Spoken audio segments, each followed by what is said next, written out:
Jääkiekon SM-liigan kausi 24-25 on alkamassa. Tampereella katsotaan kuitenkin jo tiukasti eteenpäin, kun ryhmä aktiivisia Tapparan kannattajia on luonut hankkeen alkaa juhlia tulevaa Suomen mestaruutta jo syksyllä. No tässä ollaan muutamana vuotena mietitty, että miksi juhlia vai keväisin, kun syksylläkin olisi oikein hyviä aikaa ja varmasti myös halua.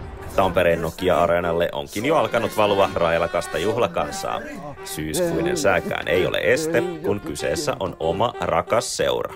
No on mukana tietenkin pitkällinen Tapparan kannattajia ja jääkiekkoväkeä, mutta sanoisin, että suuri osa on mukana ihan vain hyvien juhlien takia. Tässä pikkujoulukausikin painaa hiljalleen päälle, niin kun juhlia kuitenkin halutaan, niin miksei juhlia sitten samalla vaivalla mestaruuttakin läpi koko kauden?